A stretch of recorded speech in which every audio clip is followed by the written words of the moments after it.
All right, everybody, welcome to the Fox 26 After Show. It's been a long show, 6 hours, but we saved some of our energy just for you, our friends that join us online. And joining me today, we have Jose, we have Dave, and that's it. So we're keeping it small, keeping it a small crew for the day today. So I got something I want to tell Dave here in just a moment, but we want to begin, as Nate always does, with the man that we call the GOAT, the greatest of all time, and that is Jose Grignon, or as Nate says, Grignon. Grignon. Well, good morning to you, Mike. You know, we had a very interesting guest on this morning, a psychotherapist who was talking about the Jay-Z and Blue Ivy situation at, I think it was Game 5 of the NBA Finals, when he reached with his arm, put his arm around his daughter, and, you know, just hugged her for a moment. But you should have seen her do this. Roll her eyes, you could see it. She was kind of embarrassed. So it brings me to you, Mike, because you have daughters, and they're probably at that age where they don't want you to do certain things with them. They want to exert their independence. Is that happening in your household by any chance? Yeah, you know, it's funny though. Each child, you know, has her own personality. And so I would say with one of my daughters, if let's say we were out in public, kind of like Jay-Z was with Blue Ivy, and if I were to take one of my daughters, like my Juliana, if I were to hug her like that, she'd probably giggle and laugh. If I were to do it to her twin sister, she'd probably go like this. And I think my 10-year-old, I would probably definitely get an eye roll from the 10-year-old. But what about you when your daughters were younger?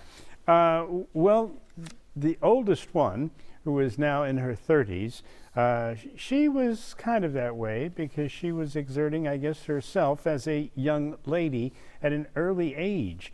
You know, she wanted to be very dependent and independent, I should say, not dependent, because if I say she was dependent, that means that she was really under my arm and would not even care.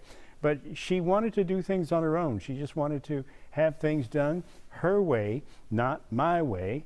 And, you know, and I respected her for that. Whereas the youngest, she's a little bit more of a young lady who would be, like you said, one of your daughters, who would really enjoy it. You know, she would just take it all in. You know, you give her a hug and she'd hug you back, and that would be that.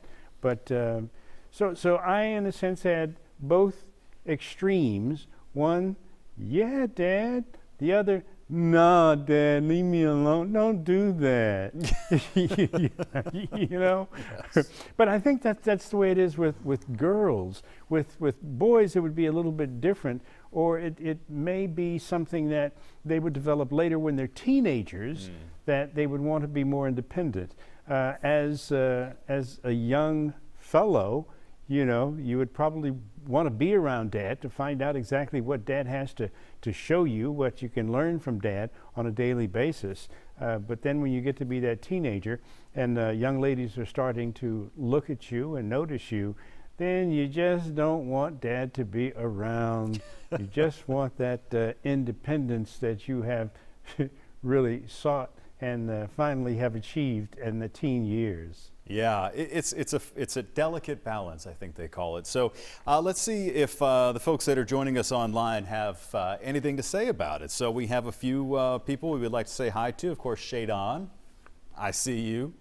We have Sandra who's joining us this morning. And, oh, let's see, Sandra, it looks like she's lamenting the crash in cryptocurrency that's been happening over the last few days. I feel that. George is joining us, says good morning. We have Elvia, we have Michelle, and Gail.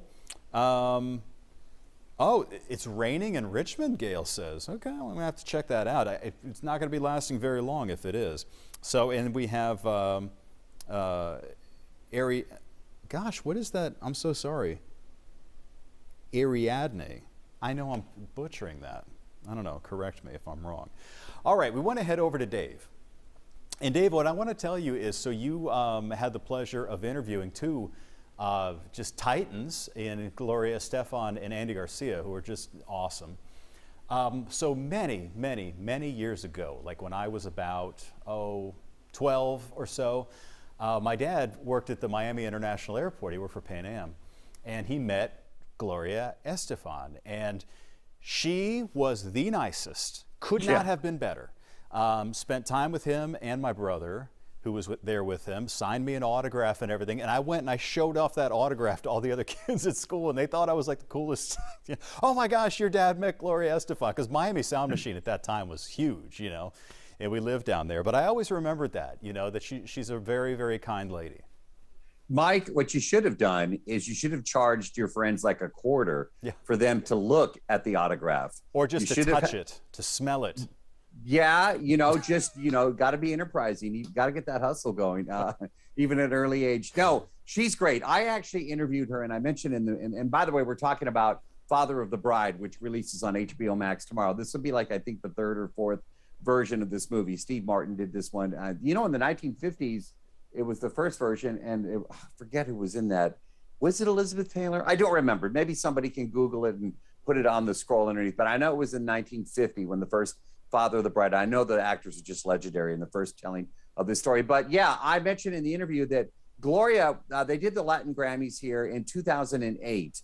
And I was working over at Univision, doing mornings on a radio station called Party 1049, actually with Coco Dominguez, who's also here at Fox. She and I did a morning show together. That's how long we've known each other. Great. She's like family. But so Coco and I went to cover the Latin Grammys. It was over at Reliant. We called it Reliant at the time, now NRG Stadium. And I remembered interviewing her, and my friend, you are so right. She is so nice, so engaging, warm personality. And so I was super excited. I remember one of my first concerts that I went to that my parents took me to was Miami Sound Machine. And I remember listening to them and going, well, okay, now I know why they call it sound, because there's a lot of sound coming out of this band. But the energy, and of course, you know, they've gone on to do massive things, her and Andy Garcia. But there's even a musical about Miami Sound Machine. What's that one called? Why can't I not recall things today? Anyway, I saw that one in New York on Broadway a couple of years ago, and it's the story of Gloria Estefan. But man, I'll tell you what, she is just something else, and so is Andy. And the movie's a lot of fun. It's rom-com. You actually feel like you go to a wedding when you watch this thing, seriously. And I'm not really a big fan of weddings, but I was happy at the end. I was like, oh, okay, I feel like I went to a wedding. Something real quick before I need to wrap. We've got Backstage UL Live coming up in just a couple of minutes. At 11 o'clock, you can see it on all the Fox 26 digital platforms as well, the Backstage UL digital platforms. We do this every Wednesday at 11 a.m. Central. But we've got a great lineup today. We're talking with Chris Evans about the new Buzz Lightyear movie. It's called Lightyear, that's coming out this week in theaters. Also, Miles Teller and Chris Hemsworth are going to talk with us about their new Netflix movie called Spiderhead. Mike, you have got to take some time. Spiderhead. It is very deep. It's sci-fi, but you'll get it. You know, some of those deep sci-fi movies, I'm like, shoo, over my head. Not this one. And as a preview, coming up next week, we've got our exclusive interviews with Elvis. I just got back from Memphis yesterday, early, like at 3 a.m. But we were at Graceland. I went into the Jungle Room. Yay. Wow. And we did interviews with the entire cast. We got Tom Hanks one-on-one. John and I both had a chance to speak with him. And I've got a great story about Tom Hanks that I will tell you next week. It involves a local restaurant here in Houston that he used to eat at when he filmed Apollo 13. And he lost his mind when we gave him something from that restaurant. So lots of big stuff coming up. Buzz Lightyear is the big release this week in theaters, and Father of the Bride, HBO Max, and Spiderhead on Netflix. And we've got interviews with the entire cast. We will see everybody at 11 o'clock digitally for Backstage UL Live. Very cool. And I did want to let you know, Dave, I did go see Top Gun Maverick this last weekend. Took my 2 oldest girls, and it was good. I mean, it was an action movie. It reminded me a little bit more of Mission Impossible than like the original Top Gun. It was good. It was good. They were a little lost, though, and I wish I would have showed them the original before, because they didn't know understand the backstory of Iceman and all that stuff. I think it would have helped. Yeah, I get it. Yeah. In fact, you know what? I watched the original just like 3 days before we went to San Diego for the interviews, because I wanted to get, you know, it's been many years since that last one came out. So yeah, it's a good refresher. But yeah, I enjoy. I want to see it again on IMAX. Yeah, I agree. Sure, Bigger screen would have been better. All right, hey, thank you very much, Dave. We'll look forward to Backstage OL at 11 on all of our Fox streaming platforms. Let me give you a quick look at the 7-day forecast, guys, because we do have just a 10% chance for showers today. We got a couple little showers out there, but that is about it. We're looking for a lot of haze today. It's that Saharan dust that is in place. And so, you know, if you're real sensitive, you know, lung conditions, stuff like that, just keep that in mind. Our best chance for rain comes up on Friday. And hey, Amanda is one of those in our chat here. Amanda Isabella is one of those posters that it had some sort of spell cast by some warlock, and you're supposed to fall for that and message her and send her money. So no thank you, Amanda. There's always somebody in our chat that has some magical spell that somebody, oh, Miss Cleo or something, cast this spell for me. Anyway, so let's not do that. But anyway, I want to thank Jose and Dave for being with us this morning. We got a very, very busy morning ahead for us. Everybody here, we're all over the place. So thank you so much for joining us for the after show and for all the behind the scenes people, including all the nicknames, all Nate's nicknames with Johnny Big Toe and all that stuff. Thank you, everybody. We'll see you tomorrow.